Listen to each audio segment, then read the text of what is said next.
Hello, I'm Angelina Kelly, and today we are diving into the latest football news and transfer rumours. And joining me to get into it all is talkSPORT's chief football correspondent, Alex Crook. Crookie, thank you for joining me. I want to kick things off with Mo Salah. So he was dropped for Liverpool's trip to West Ham last weekend. His form has been nowhere near where it was last season.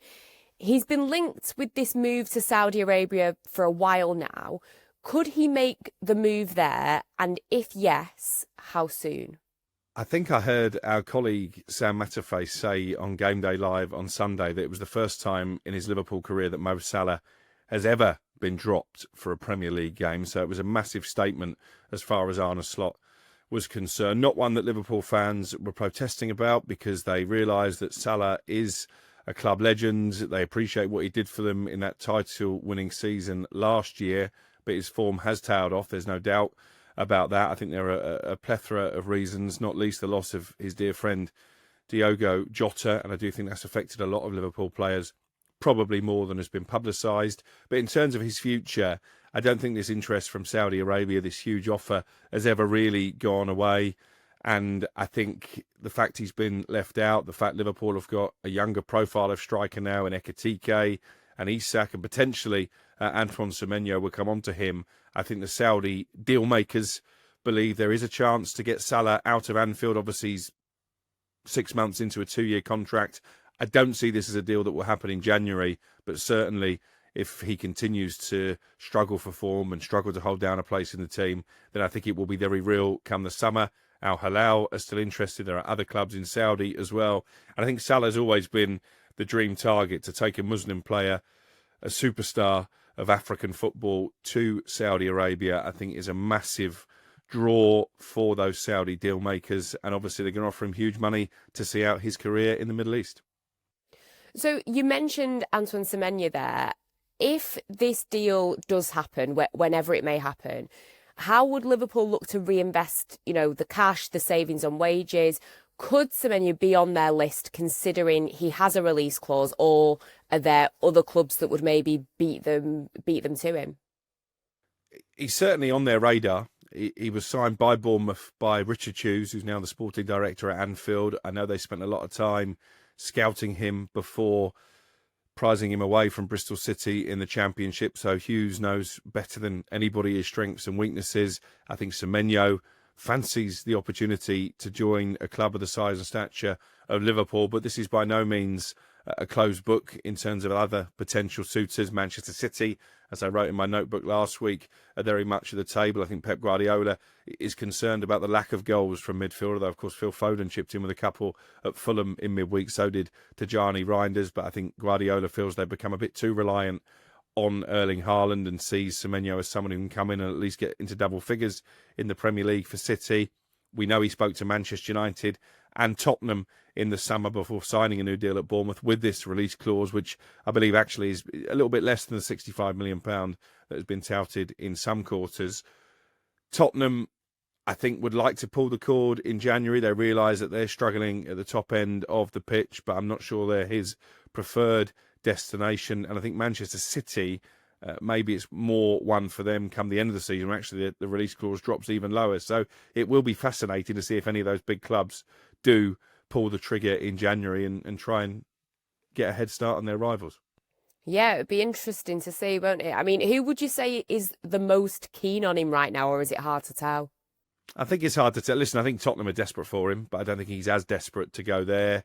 The Manchester United interest, despite the fact that I know Semenyo met Ruben Amorim in the summer, I think has waned a little bit because they've got so many similar type players, that your Cunha's, your Mbumos, the Mason Mount obviously made an impact at Palace last week. So I'm not sure they're at the top of the tree. And I think Liverpool have a decision to make. If they have got £60 million to spend, do they invest it in a forward, or is maybe tightening up defensively, maybe looking for a defensive midfielder more of a priority? That might depend on their form between now and when the window opens. Yeah, of course. Switching gears now to Leeds United, they're facing Chelsea this evening live on the talkSPORT app. They've lost 6 out of their last 7 and each of the last 4. How much pressure is their manager, Daniel Farke, under? I think a lot, certainly from the supporters who seem to be losing a little bit of faith despite the fact he led them to promotion last year. I think there were always concerns at boardroom level, even in the afterglow of promotion, that maybe his track record in the Premier League would be prohibitive to them staying up. So they've got a big decision to make. With the greatest will in the world, it's hard to make a case for Leeds beating Chelsea tonight or Liverpool, even though Liverpool aren't the power they were last season at the weekend. And I was told by somebody with close connections to Ellen Road that if they lose these two games, then there's every chance that Daniel Farke is relieved of his duties. In terms of potential replacements, we know Brendan Rodgers is available and keen to get back into Premier League management. Ange Postecoglou is someone that the 49ers who run Leeds admire, although I'm not sure that he is necessarily that keen to go straight back into another relegation battle after being burnt, really, by his experience at Nottingham Forest. And the name emerging today is that of Gary O'Neill, and I can understand that because he went in at Bournemouth, replaced Scott Parker in the wake of a 9-0 defeat at Liverpool and kept them in the Premier League. He took over at Wolves a couple of days before the season started after Julian Lopetegui quit in a fit of pique and kept them up. So I think he has the profile to be that sort of relegation firefighter that maybe Leeds are going to have to turn to. Whoever goes in, I think, is a tall order because you look at the relegation places they are now. I think Wolves are gone. I think it's difficult to make a case for Burnley. And I can't really see who Leeds can reel in and finish above, even if they do change managers. Yeah, this is it. It's going to be such a hard fight to get Leeds United to safety. And I guess we'll see if Gary O'Neill's the man for the job. But like you say, it is a tall order. Now, elsewhere, there are lots of stories about Manchester United. Well, there's always stories about Manchester United, but a lot of stories about the incomings and outgoings next month. First of all, I wanted to talk about the potential transfers out because there will be departures for AFCON, which will be an issue. But when the likes of Amad Diallo, Brian Mbeumo, Mazraoui, when they return in mid-January, could we then see some exits? And, if we start with someone like Kobbie Mainoo, for example, surely it's got to a point where with Ruben Amorim where he needs to go elsewhere, at least on loan, to get some game time. Whether, I think he's probably got to kiss goodbye to his World Cup hopes, but just for game time, he needs to go somewhere, doesn't he? Yeah, and I think it's a real shame that he won't be part of the England squad next summer because you look at the impact he had at the Euros. He came in after a couple of unconvincing performances by the team and kept his place all the way through to the final. So it has been a fall from grace. I think the real sad fact is that you can see his confidence has been dented by the fact the manager doesn't have a lot of faith in his capabilities. When he does come on, as he did against Everton, he struggles really to make an impact in the team in that dismal 1-0 defeat against the 10-man Toffees. So I think a change of scenery is probably best for all concerned. I would caveat that and say the vibes I'm getting out of Old Trafford are that Ruben Amorim knows the squad is a bit light, particularly, as you say, when you factor in the departures for AFCON, that in the case of both Kobbie Mainoo and Joshua Zirkzee, I think he would prefer to keep them around at least until the end of the season. But that isn't going to help anybody, really. It's not going to help Kobbie in terms of his development, and it's not really going to help the team because, as I say, when he does come on, he looks half the player that he used to be. United have been linked with a lot of big money midfielders, Carlos Baleba, Elliot Anderson, Adam Wharton, all three, I believe, are very highly thought of at Old Trafford, but they're not the type of deals that get done in a January transfer window because I think you're talking potentially about a club record fee, whichever one of those midfielders they settle on. I think it will happen with one of them in the summer. It's just a case of deciding which direction to go in. The one I think we should keep an eye on in terms of an incoming in January is Conor Gallagher from Atletico Madrid. I know he's keen to get back in the Premier League, having lost his England place, and obviously he's running out of time to impress Thomas Tuchel. But at the moment, sources in Spain saying that Atletico would only consider a permanent transfer. I think United would be much more inclined to do a loan deal for Gallagher and then see how it works out for the rest of the season. Yeah, I agree. I think he's the type of player that I wouldn't be, opposed as a Manchester United fan to seeing him come in on loan, but permanent, I'm not too sure. I mean, you talk about some of those midfield options that we've heard about. If you had to pick one, maybe that's a difficult question because we don't, we'd love to look into the minds of people like Sir Jim Ratcliffe and co. But if you had to pick one that maybe you think should be at Manchester United, maybe one for the summer, who would you lean towards? Well, this might be a bit of recency bias, but I think on form it'd be Elliot Anderson. You look at how well he's playing for Forest, how well he's done in an England shirt. I think he's pretty much a guaranteed starter come the World Cup if he maintains his form and his fitness.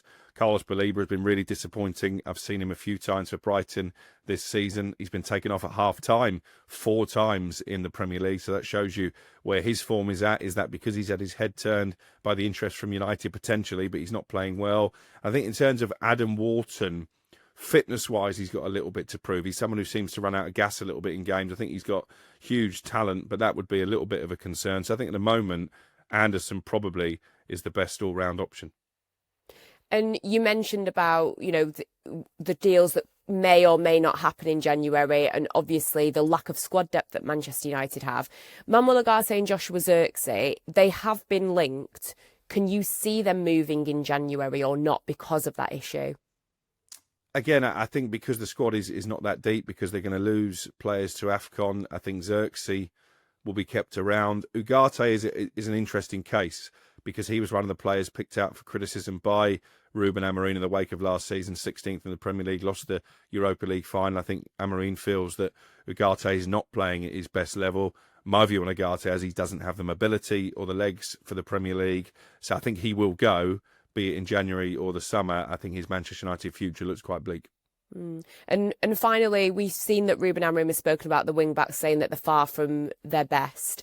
I know that we've spoken about Patrick Dorgu's lack of form on Inside Devils. He said that he feels nervous watching him. It's not a good report from your manager. Do you know how high a priority is signing a new wing-back or two for Manchester United? Are there any names linked so far, or do you think fans are going to have to grin and bear it with the likes of Dorgu for a while now? I think they'll have to grin and bear it until the end of the season, because I do think that central midfield is the priority. But obviously the wing-backs are so important to this system. Amad Diallo can do a perfectly good job on the right-hand side. It's that left-back position which is more of an issue. I haven't heard any definitive names. I know they have been scouting over in Portugal and watching Ruben Amorim's old club Sporting. I wonder if they might move for someone like Tyreek Mitchell at Crystal Palace, who obviously has been so good in that system for Oliver Glasner, and he's Premier League proven, and that seems to be the way that the hierarchy there want to go. We saw it in the summer, didn't we, with Cunha and Mbeumo in particular.